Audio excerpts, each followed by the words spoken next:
Hello and welcome in to the UDDA Winner podcast of the UDDA Winner podcast. All right, we're here for the UDDA Winner podcast. Joining us today, Andy Hopper. Dan, I think you're cutting out on us. A little choppy. It's a little choppy.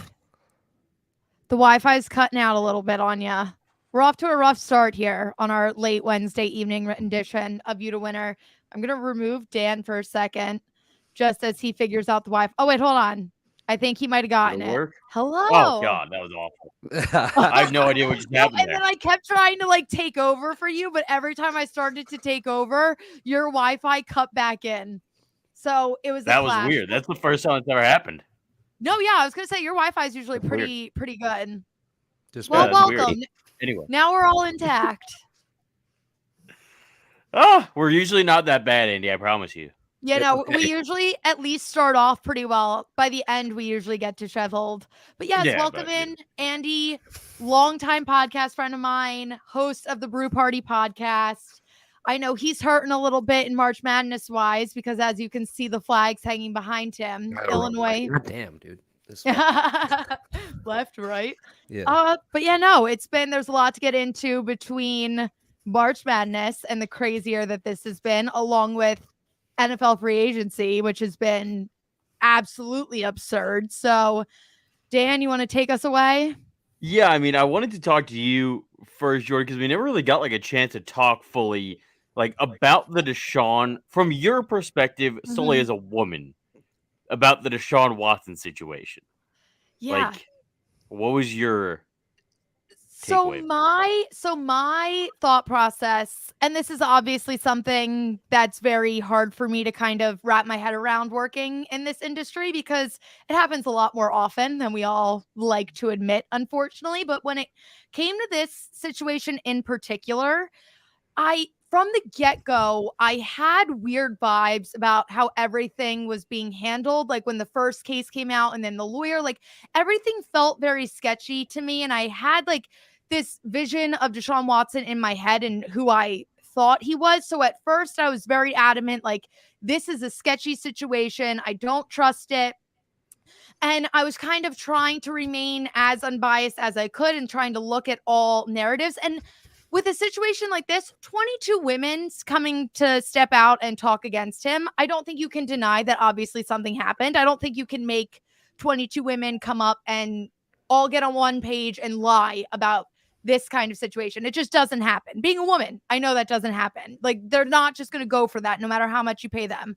So at the end of the day, obviously something went down, but I still think the way the whole situation was handled, I think was very strange. And it wasn't just a black and white situation, unfortunately. And obviously my heart is always with women and sexual assault victims, obviously. But it is hard in this industry because at the end of the day, the NFL never pressed anything against him. Now there are no criminal charges and he's in the league. So I have to cover him. So it's this weird, I kind of have to remove myself from these situations and just focus on the football aspect. Not that I ever choose to ignore what happened off the field, because obviously I advocate for it and everything, but it is definitely a strange feeling. Yeah, it's a very good point. Yeah, it is weird because there's a weird balance, and the one thing that I think the one thing that the situation sort of repeats itself again, or sort of says about the NFL again, is that no matter what, they're always going to care about the product on the field first and foremost, and what they can get. From all that. So, I saw. We saw what happened with Calvin Ridley. Calvin Ridley got far worse than any domestic abuse, child abuse, anything. Calvin Ridley's has been worse, and that was just because he placed a $1,500 bet, or placed $1,500 total on bet. So, that just shows you where the NFL stands in this situation. And I knew as a woman coming into this field, I'm not going to be able to work in the NFL and just change the way it is. Do I like it? Do I fully support all of it? No. Do I obviously speak out against it and do what I can? Of course. But it is this weird role that we do kind of have to play. I mean, go ahead, Andy. Who among us hasn't placed an 8-leg parlay, by the way? Like, that's just ridiculous. And I know why the NFL has to do that, because they have so much money invested in all these gambling platforms. So they can't have anybody that's going to come back with a losing ticket and claim that, he's betting on the sport. I mean, you can't have anybody on the inside betting on the sport. I get it.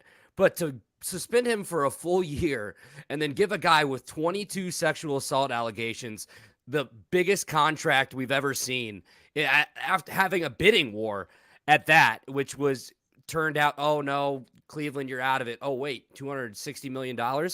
I'm in. Yeah. Can you blame him at that point for taking the money? No. Can you blame him for being a scumbag? Absolutely. But yeah, I have an 8-leg parlay out right now. I've got like 4 or 5 different parlays for tonight that I'm sweating out. So I sympathize with Calvin Ridley. He did nothing wrong, in my opinion. Nothing. That's what makes it so frustrating, because obviously if he went and placed a single parlay on a player on the Falcons, then obviously you can make the argument, like they talked beforehand. Calvin Ridley was like, I'm going to place this bet. Do you think you can make this happen tonight? Or do you think you can hold? That is something I understand. You know what I mean? But to place an 8-leg parlay, that there's no way Calvin Ridley. Do you know how hard it is to hit on an 8-leg parlay? Yeah. Like Calvin Ridley could not sit at home, little mastermind, and finesse that to work. And if anything, if I was placing a $1,500 parlay, that would be brutal. For him, that's nothing. That's quarters. That's pocket change. Like, that does not affect the league at all. What does affect the league is constant domestic abuse, sexual assault, like all of the drugs, the DUIs, that doesn't get half as bad as repercussion as a $1,500 bet. But it's just a hard thing to wrap my mind around. But on paper, if you remove all of the off the field stuff and you look at Deshaun Watson as an athlete, which is so like hard to do, the Browns, I think, did the right thing for their organization, but is it worth taking on everything that comes with it? At the end of the day, I don't know. They're there to play football, and they did what they had to do to win. I get it, but it's tough. It's really, really tough. Yeah, but like I also, the one thing that I after this signing happened, like I say it, I was like going through Twitter and it felt like people were shocked that this happened. And I thought of it in 2 ways. Like, yeah, like it's upsetting that he got signed. But on the other side, like, it was like they'd been discussing Deshaun Watson being traded for a year. Like, you had time to sort of mentally prepare. And I guess, it's one of those things, like, until it happens, like, even when it hits you, like, even when it happens, like, it still got to hit you. But, like, also on the other hand, people were shocked that it happened. I was like, what did you expect from the NFL? They've shown time and time again, they don't give a shit. So, like, why would that all of a sudden change? Like, what do you think? As long as it doesn't affect their bottom line, and it really won't, most likely, like, why would they change? So that's like the other thing of it that I thought was funny, sad, is like people got upset, but at the same time, it's like they've shown you time and time again, year after year, when bad things happen, they don't really give a shit. Yeah. Andy, what did you think about the trade? What was your thoughts? I mean, you guys kind of took the words out of my mouth, because I was going to bring up Calvin Ridley in like my first breath, how it's ridiculous. And then just that comment there from our buddy Hank talking about Ray Rice. Didn't he only get like a 2-game suspension or something like that? And, or how about the guy that I'm sure we're going to get to here in a couple minutes, Tyreek Hill, that just got traded. He's had his incidents that just nobody seems to ever talk about because he runs really fast. And that's just kind of the same thing here with Deshaun Watson. And if you're the Browns, like, all right, you have added to the list of more starting quarterbacks. How are they going to ruin Deshaun Watson? That's what I'm Right. waiting for. Yeah. Are you going to make him play with a bum shoulder or what? So, and do we see any suspension coming at all? I know they just signed Jacoby Brissett as a backup, and I mean, my biggest question is, all right, who's he going to throw the ball to? You're apparently letting Jarvis Landry walk. You let Austin Hooper go. Amari Cooper. Well, okay, they did get Amari Cooper. Thank you for that. Which is looking like a steal. For the Browns. That was a steal. Yeah. But at the end of the day, I thought it was better to have Cooper and Jarvis Landry together. And then when they let Landry walk, I was like, all right, like you got Cooper, but then also you lost Hooper too, like you were saying, Andy. Like it doesn't feel like the same Browns. Yeah, these Browns. Yeah, and just. So I'm just curious to see how they handle the whole Baker situation and where he ends up, after that just train wreck of a letter that he posted on Twitter when this whole situation started, which, I mean, that's never good. But as far as the Deshaun Watson thing goes, like, before all this came out, I was a Deshaun Watson guy. I mean, now I'm a proud member of Mills Mafia, and I think he definitely is the future for Houston. But it's just it just leaves a bad taste in your mouth. I think that's as simple as that. It's like you don't wish ill on anybody, and obviously there were no charges filed, or he was found innocent or whatever. But I mean, we've seen like Ben Roethlisberger had this similar situation happen. They should let Henry Ruggs back in the league. Ooh, I don't know about that one.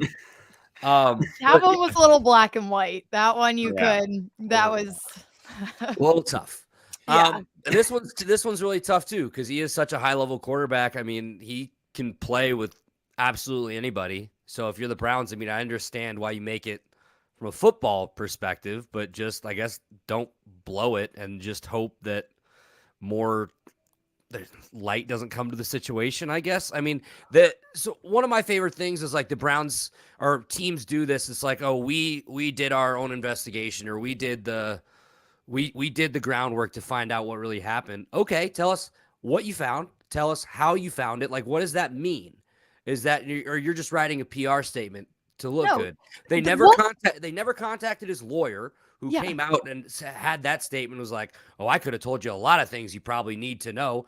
That looks terrible. Yeah. And I mean, you said it earlier. I mean, how often do 22 different, I mean, not just women, how often do 22 different people have like that similar of a story, unless there's something going on? Yeah. Something going on. And I'm sure this is the most controversial episode with all of the names that we have brought up. Thank God I'm here. Yeah. Also, you don't have to apologize for it being a train wreck, because if you ever watch my show, the definition of it, I always have something go wrong like that. So I sympathize with that. But anyway, yeah. I mean, it's a mess, and it's a lot going on. And to pile on that mess, you mentioned Baker Mayfield, the letter. Which letter was better, that or the one from the Jersey Shore with Ronnie? Sam and Ronnie. Yeah. Both iconic. Sure. They're both iconic. What cracked me up about Baker's was, like, at that point, the Browns were out of the running for Deshaun Watson. Like, he put out that, I was like, Baker, I was like, take a shot. What really upset me, and I understand the argument, like, would you want to play for an organization that didn't want you? I get it. But at the end of the day, can you blame an organization when you have, like, the Browns were good, and I understand Baker was injured. I get it. But can you made him play injured? Like they did that to him. Yes. So, like, I get it. But at the end of the day, like, from a business standpoint, you cannot blame an organization for at least going to have the conversation. It's just something you have to understand being in the league at this point. And especially when he has, and like, I get it, he was injured, but we haven't seen enough from him to see, like, yes, he can 100% guaranteed be our long-term solution. So I think the Browns were valid for going out and just having the conversation. And then Baker got all dramatic and posted the letter. And then everything at that point, I feel like the Browns panicked and they were like, Baker's going to leave anyway. So what are we going to do? And then they threw all this money at Deshaun Watson. And now we're in this situation. Like, part of me wonders if Baker just sat back and relaxed, like if the Browns would have even ended up going for it, because they were legitimately, Andy, you said it, they were out. Like, it was like the Browns are no longer in contention for Deshaun Watson. Baker posts the letter, and then one by one, domino effect. So, I mean, as we know, Andy, are you a Baker fan? Because I'm not anti-Baker. Okay. I'm kind of indifferent on him. Like, I love the Baker jokes on literally Twitter. The most controversial episode. I think he could be all right. I just don't think he's been dealt the best hand. Obviously some of that is on him. He hasn't played well. I'm not going to sit here and tell you that he was the best quarterback in the league or that he is. But I think he has potential to be better than people kind of rag on him for, but he's definitely didn't help himself with the whole OBJ thing and just the way he's kind of especially handled this situation. I think one of my favorite things I saw on Twitter after that letter, somebody quoted it. I think it was Gab Gowdy from FanDuel. She was like, I love her. I go, she was like, I promise you there are worse places to live than $1 million home in Cleveland, Ohio. Like, he was acting like, oh, I didn't ask to come here. So the chip on his shoulder just got way bigger after being the number 1 overall pick. Yep. Listen, I'm not saying I love the guy. I'm not saying I hate the guy. I'm not Sam Cardona level of Baker Mayfield love, okay? And I know she's in the comments defending him. But as far as I was kind of surprised to see, the Colts go for Matt Ryan. I thought Baker kind of made sense there. I think he makes sense in Seattle. Another hilarious tweet was, I think it was Schefter that said Baker and the Panthers have mutual disinterest, which is one of the funniest terms you'll ever see. It's like, no, they both didn't want to go there. Yeah. So other than that, I mean, New York, but I mean, I guess they're just letting Danny Dimes ride for whatever reason. I mean, I'm grateful considering my team's they in got the NFC. well, they got the Giants got what's his name? Tyrod Taylor. Yeah. Which I actually like that signing, and he'll probably he should be starting by week 2. Start with week 1. Sorry, Sam. Should be the starter. It just feels like Baker's options are kind of running out. It's like Seattle and Seattle. It's Seattle, or does Seattle take Malik Willis because he can throw 65 yards at his pro day and it looks sick? But is Baker Mayfield going to have to go pull a Mitchell Trubisky and go back up some? Bring him to Buffalo. No, bring him to Buffalo. God, no. That's Josh Allen. He's gonna Sam Cardona's heart would literally explode if Baker Mayfield and Josh Allen were on the same team. Sam Cardona, the girl who talks sports, would cease to exist. But no, going back to what you were saying about the Colts, I honestly kind of understand. This is where I think the Colts logic went. They took this huge risk on Carson Wentz. Not even a risk. Like, they thought he was going to be good, but they went out and gave a lot to get him there. And they saw how that worked out for them. And I know there's a lot. Baker's going to go one way or the other, and he's going to either end up living to the potential on a different team, or he's going to be so average and just trail off, and that's going to be the end of Baker. And I think the Colts sat there and said, it's too much of a risk after what we just gave up for Carson Wentz. We don't want to do that. We'll take Matt Ryan. He only has a year or 2 left realistically. This isn't a good quarterback draft year. Give us some time to kind of figure out a next option. And I that's what I took from it, because I think on paper, Baker is the better option, but it just seemed like they didn't want to get into another long-term situation with a guy who wasn't 100% going to be a great long-term guy, if that makes sense. But I guess the only other option I can think of for Baker would be Houston, but as I already said, Mills Mafia. And I think they've kind of committed to Davis Mills. But yeah, I want to know, and I love Mitchell Trubisky. I'm a Bears fan. I was a Mitch believer. I love Mitch Trubisky. I love him, so I will keep my name in his mouth. In my mouth, I mean. Anyway, yeah, it's Seattle or nothing, dude. It's Seattle or nothing. Yes, but now there's also Jimmy G that's still in the market, and we haven't even had the draft yet. So, like, things could get really wild. I did read that, like, if they can't find a trade partner, that they're just gonna straight up cut him. Like, yeah, I mean, they don't have an option. Mayfield just being a free agent and existing.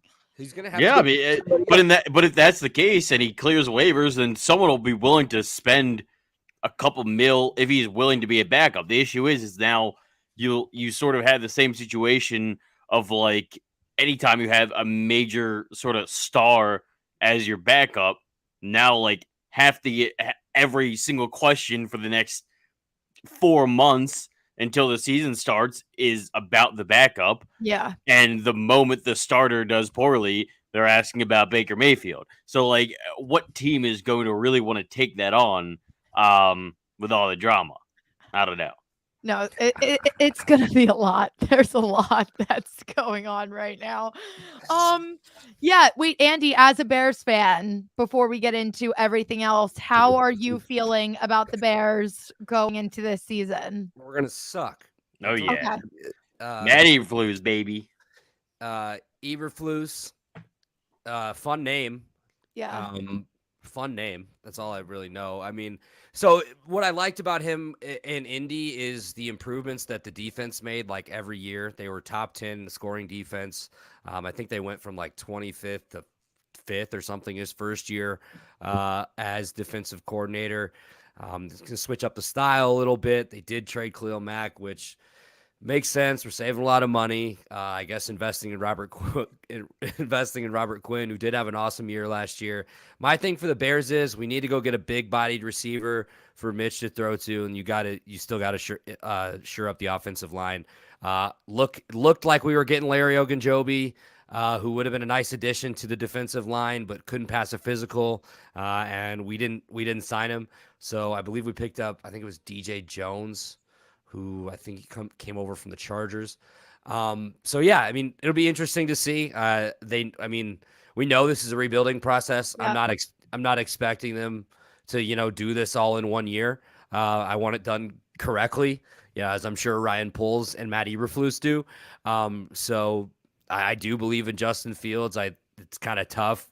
It's one of those quarterbacks that gets put into a situation where he's with a not so great coach his first year and kind of has to relearn everything. But I like the way they built the staff. I think Luke Geddes was an interesting hire at offensive coordinator, and we'll just see what they can do. I mean, root for the bright spots.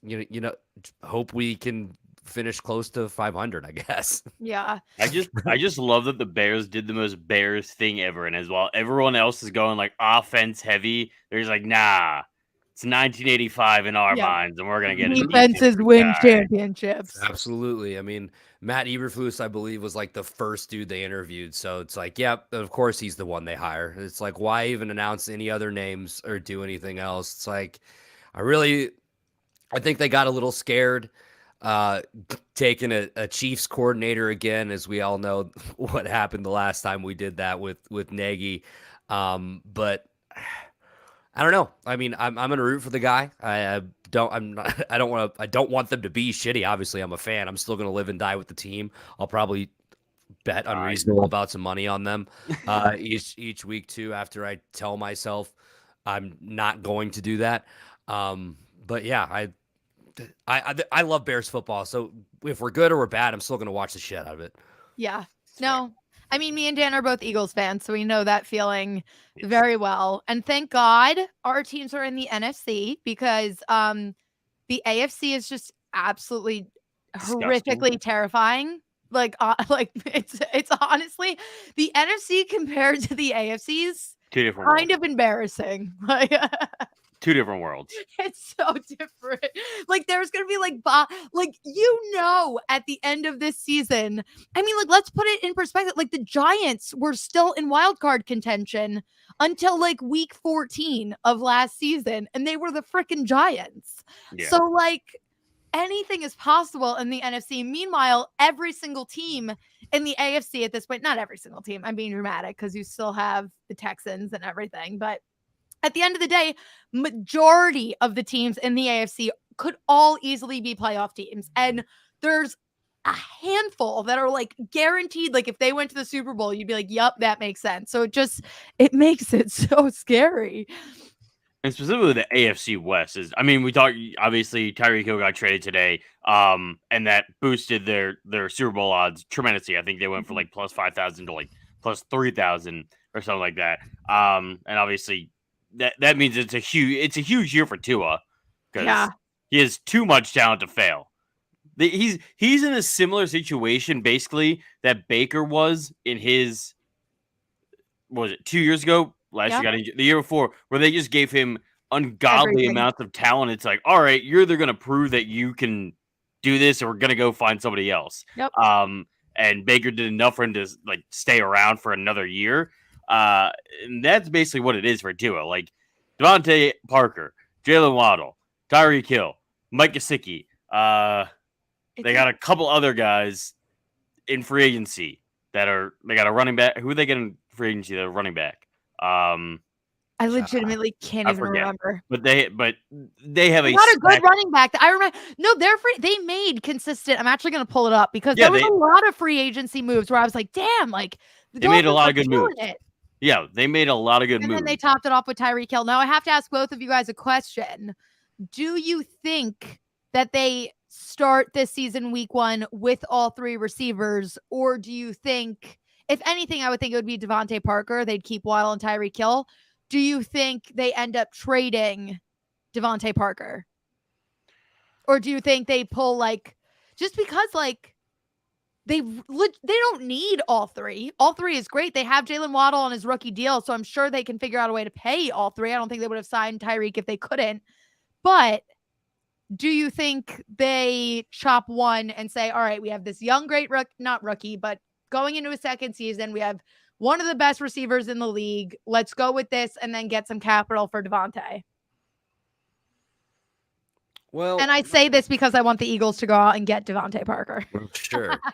Sure. My only thing is, it's like Tyreek Hill and and Jalen Waddle are kind of the same type of receiver. Yeah. They're small, fast guys. Yeah. They need a big body or a larger target. Not that Davante Parker's like the biggest guy in the world, but he brings a little bit of a different skill set and can, I mean, not that Tyreek Hill isn't going to catch whatever you throw at him, but I don't know. I like big body receivers, and I think you need a few of those to mix in with those little speed guys.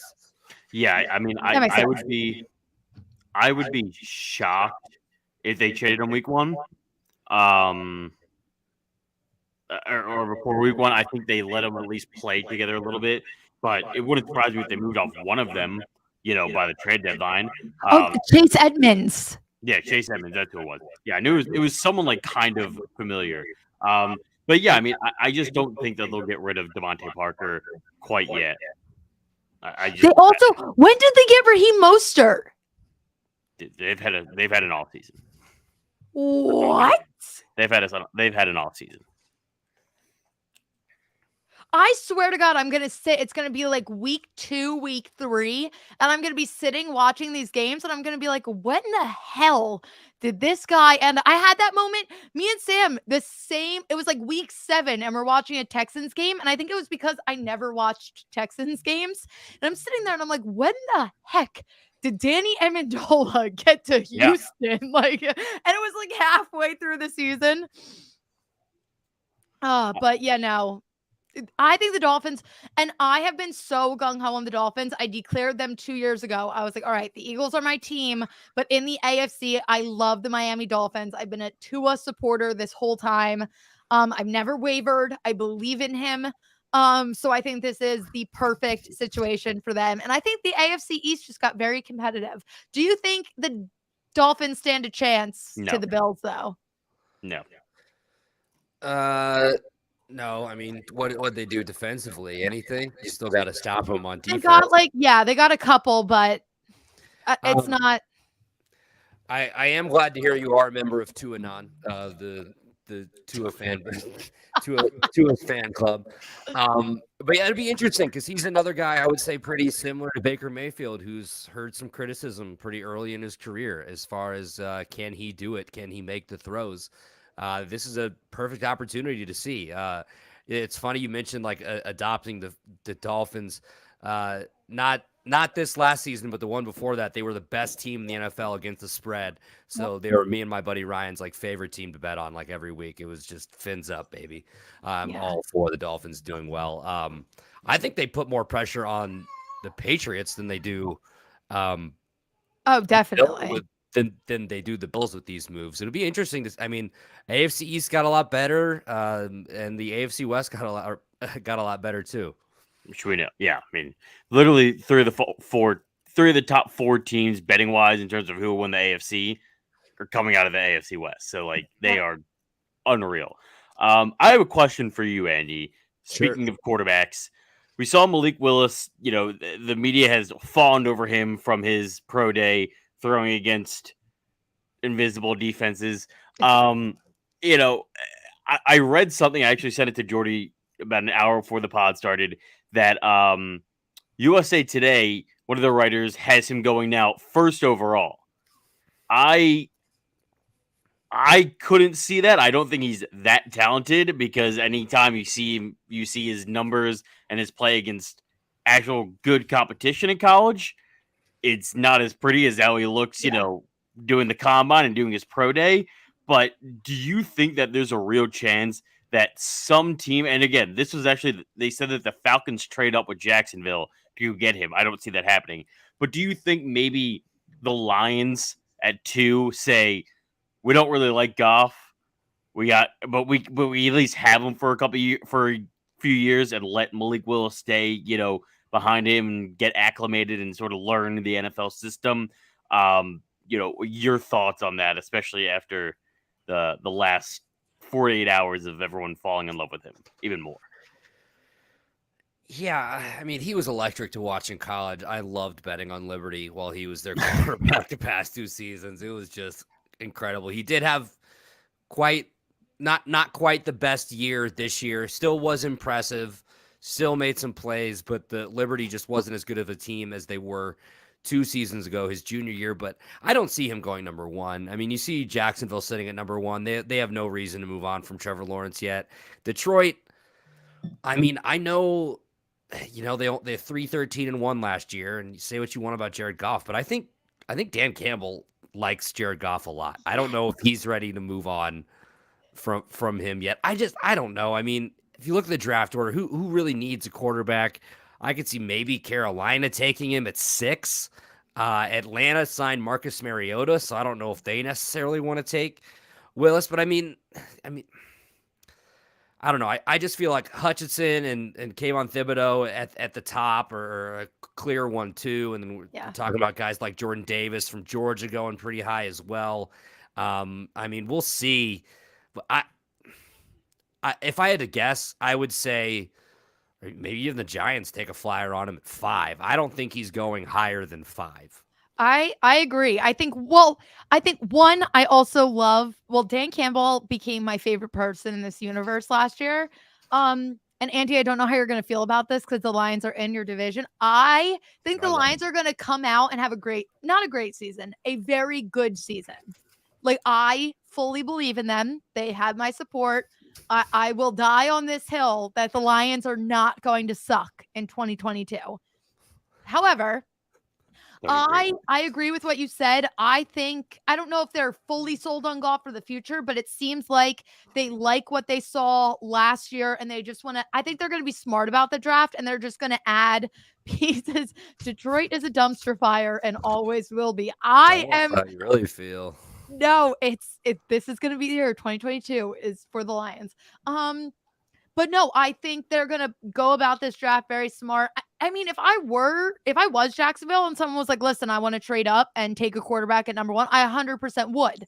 Because at this point, Jacksonville, you're at ground zero anyway. Yeah, you can get the best guy in this draft. It's still, I mean, they made a lot of really good free agency moves, but I still think they're going to be in this weird period. So if I was them, I'd be like, yeah, let's build up on draft capital and just deal with it later. But no, I think one of two things are going to happen. The Lions are going to be really smart and they're going to take Aiden Hutchinson or whoever at 2. Or they're going to panic and they would take a quarterback. And then at that point, all these other teams, Carolina and guys that could, Atlanta, it's going to be chaos because then everyone's going to start trading whenever that first quarterback goes off the board, that's when it's going to cause a domino effect. But realistically, I think Carolina's in a very good position. They honestly need a quarterback the most when you look at the draft order. So I think it should be them that gets him, but who freaking knows? Anything could happen. Yeah, I'm excited for it. But you're absolutely right, because that's what happens 100% of the draft days. We see guys go way higher than they should based on need. And I mean, especially this year, when you look at the quarterback class, there aren't a lot of elite quarterbacks that are really, grading out to have long careers. Obviously, we could be proved wrong, and you don't know because none of them have taken an NFL snap just yet. But talent-wise, when you look at this draft class of quarterbacks, it just doesn't really jump off the table at you that we have like bona fide stars here. I mean, obviously, I think Malik Willis is really good. I really like Kenny Pickett from Pittsburgh. I also, who else? What's his name? Matt Corral. Matt Corral. Thank you very much. He's electric, even though he did get hurt in the bowl game. That might affect the draft stock. But I mean, other than that, I mean, I don't really know who I'm supposed to be in love with in this quarterback draft class. So I think it'll be interesting to see, especially once those 3 guys go. When the first of those 3 goes, how quickly do the next 2 get snapped up? And it'll be interesting. What was it? Didn't they break a record last year with trades in the first round or something? Or it was insane. There was a lot. It was obviously we had the 49ers trade up ahead of time, but then in the trade, then we had the Eagles and Cowboys swapped. And then when the Eagles took Devontae Smith and the Giants traded back, so then your Bears, and I was sitting there and I was like, what the hell is going on? And if the draft this year is anything like this offseason has been, I hope it's exciting, because this draft could easily be so boring. Like, it could be like, especially night 1, like watching paint dry, because everyone could just go need based and it's very calm and you're like, all right, this makes perfect sense. Like, I kind of want some chaos. I also kind of hope all quarterbacks get wiped off the board before 15, so the Eagles cannot even think about it. Like, it's not even an option. Don't go down that road, but we'll see what happens. We'll see. It'll be fun. I'm hyped. All right. Speaking of exciting, March Madness. My bracket's screwed. Jordy, I know your bracket's screwed. Andy, I think I heard that your bracket's screwed. Everyone's screwed at this point. If you had Kentucky and Auburn and Tennessee and Iowa, and we're all fucked. Illinois as well, which we should have expected. As a Big Ten fan, an Indiana alum, I should have expected Illinois to crap out. Did you expect that 30-point loss you guys got from St. Mary's? I did not. I took Indiana too. Hey, at least the cheerleader got the ball off the top of the. Hey, she got an NIL endorsement. We like that. We're here for MVP that day. It's terrible. My bracket. I have my champion and I've got Gonzaga and Arizona left. I had them in the Final Four. I have Arizona winning. They're left. Other than that, not great. I had Illinois losing in the Sweet 16 to Arizona. Trying to be as least biased fan as possible. I do appreciate a fellow Big Ten guy. We got to represent the Big Ten. It is unfortunate that Michigan's our lone representative here. Purdue's left. Oh, Purdue. Well, and forgot about them, but they'll crap out this weekend. Yeah. St. Peter's, baby. I love them. Even the Peacocks. I love the Peacocks plus 12.5. But no, this is my favorite time of the year. The first weekend of March is one of the most elite sports weekends of every year. Thursday I had to work, so I was keeping up with games on my computer. Friday I had my day off, so I went fully into it. I had 3 screens in front of me in the living room set up. That's when Illinois played, barely snuck past Chattanooga. Yeah. But I mean, St. Peter's over Kentucky was awesome. I had Kentucky in my Final Four. I didn't even care. I loved to see Kentucky tears. Just incredible. Who else was? I think UNC over Baylor was a sneaky good upset, and also an insane game where we see North Carolina go up 25 and then blow a 25-point lead. The refs have been absolutely atrocious across the board. RJ Melendez on Illinois gets a technical for hanging on the rim because he didn't want to kill himself coming down too fast on a dunk. I'm trying to think of some other upsets. Who else? Miami over Auburn was a big game as well. Just everywhere across the board, it's just chaos, and that's when March is at its best. Is when just upsets everywhere, chaos. I think 4 double-digit seeds are left. So I mean, we'll see what happens. Iowa State is on a great run. They won 2 games last year, and they're in the Sweet 16 this year. One of the best stories. I think Kansas is playing just as well as anybody in the country right now. Arizona, obviously, I did pick them to win, but I do think they're the best team in the country. Drew Timme might have the most punchable face left in the tournament. Yeah. Just like you're doing this, like he was doing this in the national championship game when they were down by 15 points. Like, give me a break. But yeah, I mean, it's absolutely lived up. It is as advertised. And then also, I really hope Texas Tech ends Coach K's career on Thursday or Friday. Just feed me Coach K tears as well. One thing I'll say about the Drew Timme thing is he wants to be Christian Laettner so bad, but just no one has the vitriol for Gonzaga enough to actually have him like play that role. Like he wants that hate for being just like a white guy that's just like there and manages to like kill you, but like he just doesn't play for Duke.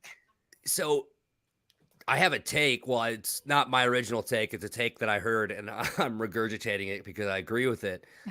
I think Gonzaga and Mark Few kind of become the new Duke after this next year because, Coach K's leaving. Obviously, what is it? John Shire's taking over. Which, they're still going to be Duke, but it's not going to be the same when you've had the same guy at the helm for 60 years or however long.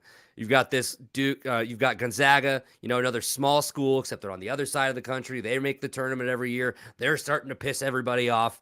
I don't know. I think they could fill this role of a small college basketball school that everybody wants to shit on next.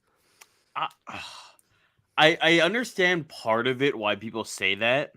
But on the other hand, they're not in a major conference. Like, at least, like, when Duke was, even starting out, they're still in the ACC. Like, It's still a major conference. No one watches Gonzaga play in the regular season. Like, no one ever watches Gonzaga play any games until March, right? So, like, there's not really any rivalries that they have. At least with Duke, they had Duke, UNC. Like, they're not. It's just not, and they don't have like Duke. St. Mary's, but like Duke also had. That's true. Duke also had, solely from a school standpoint, forget about athletics. From a school standpoint, in the state of North Carolina, they had a very like elitist feel to them already. Like all the rich, smart kids went to Duke. Everybody else went to NC State or UNC. Like that's not even the case with Gonzaga. They're just like a Catholic school in Washington. Mm-hmm. Like, so it's like I get where some people say that they're kind of becoming Duke, but at the same time, it's like there's nothing even really remotely close to them except that they're had this slow build and now they're consistently white guys and white guys and white guys. That's also fair. I know. I mean, people have been saying Gonzaga needs to move up to the Pac-12 for years. And I mean, they don't have football, so they would never. Exactly. They won't take them, or even try the Mountain West. I don't even know. Mountain West was pretty bad this year too. Yeah. They may not even take them. Yeah, I know. So it's just what are their options? But can you blame them for just like dominating the shit out of their conference every year? Listen, I have no problem with it, but I have them getting knocked out by Duke. My new Final Four. I got UNC, Duke, Houston, and Kansas. Mainly because Kansas should absolutely cakewalk through the rest of that region. But I just want to see a Duke UNC Final Four and see Brady Manick, who pre-beard looked like a young Larry Bird. That would be so sick. Just do his thing. because they've been unbelievable, and I think they'll cruise past UCLA. Yeah, UCLA's a weird team. They're one that I didn't really believe in all year, and every time that I didn't believe in them, they would prove me wrong. So I actually have UCLA beating UNC. I have Texas Tech over Duke, but I could 100% see it happening. I think Kansas. I think you're right. Kansas is probably set up better than anybody right now. I think Houston actually is going to be a really tough matchup for Arizona. Just what they're able to do defensively and the way Houston rebounds the basketball is one of the most annoying things I've ever watched as an opposing fan in my life.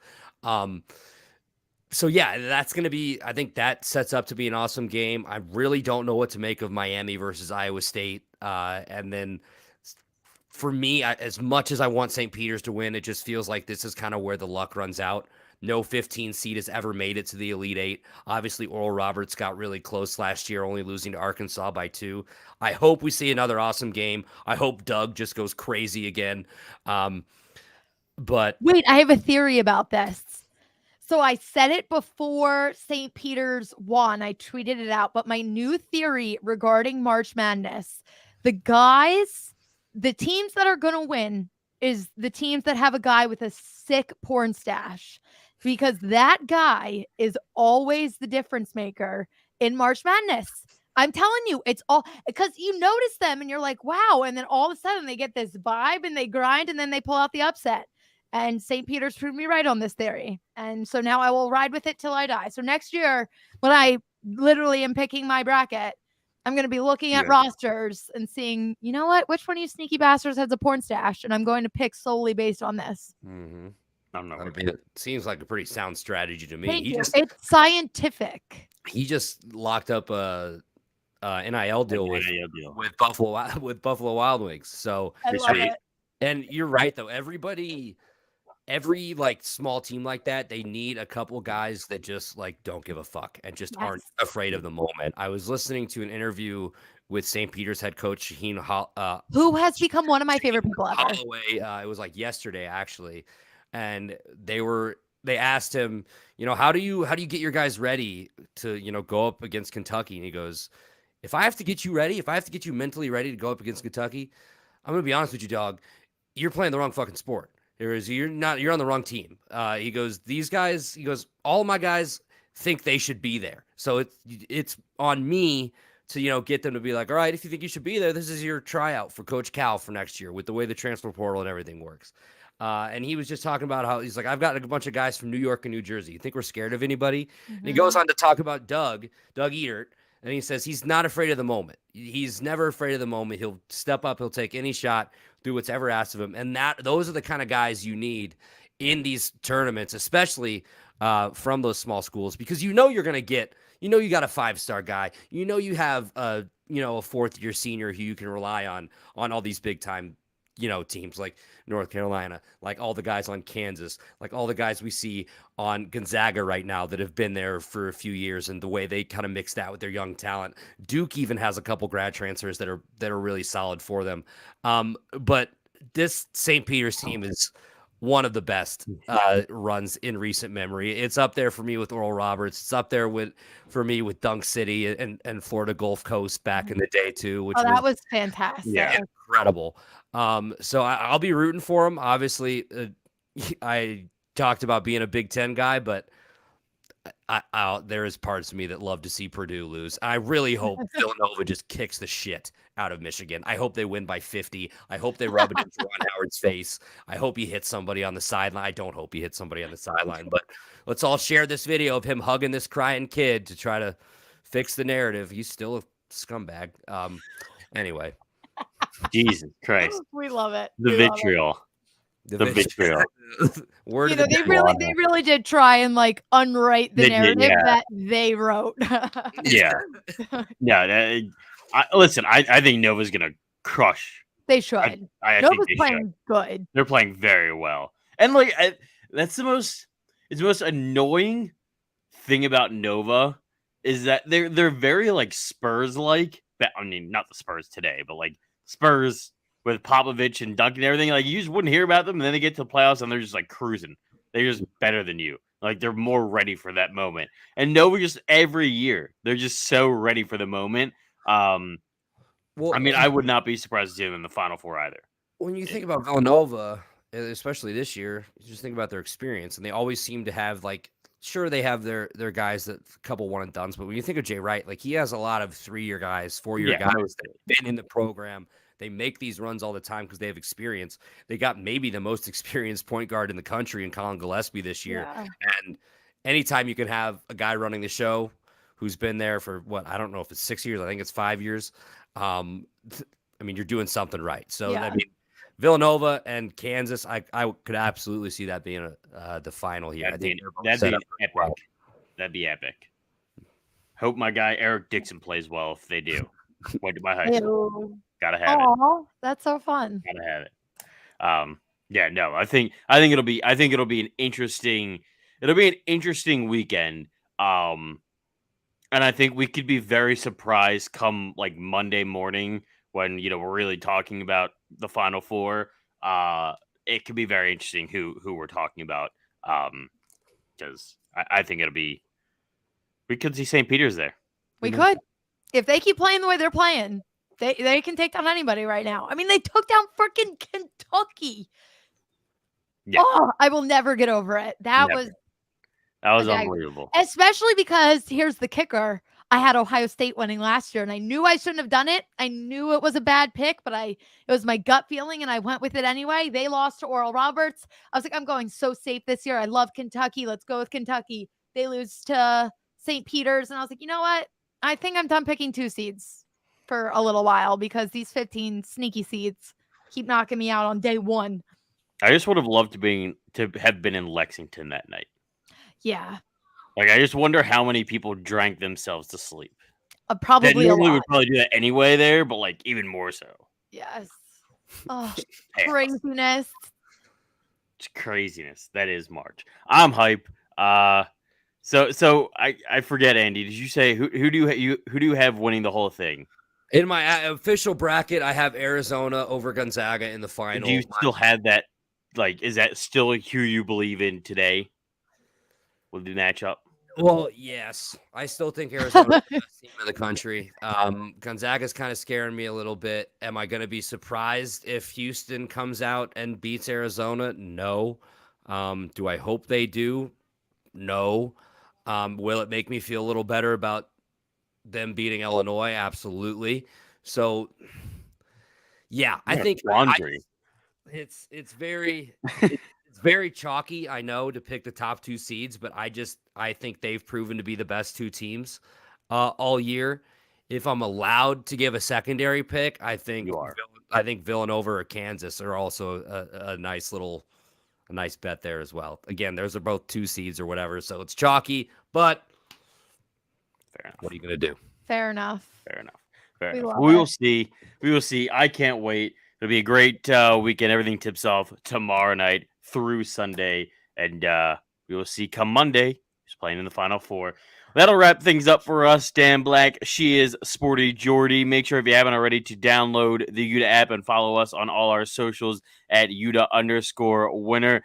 Andy Hopper from the Brew Party. Follow him on all his socials as well. You can give out all your socials if you want.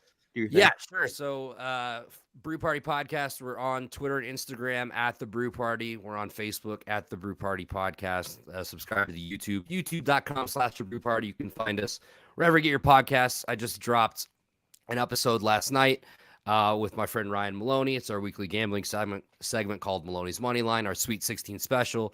We've got all of our picks for the Sweet 16, plus a 4-leg parlay, and plus a couple overs that I like as well. So go check that out wherever you get your podcasts or on YouTube. Thank you guys so much for having me. It's such an honor to be here. It's Absolutely. A pleasure. Always love talking with you, Andy. Thanks so much, Andy. And we will see you guys next week. Bye.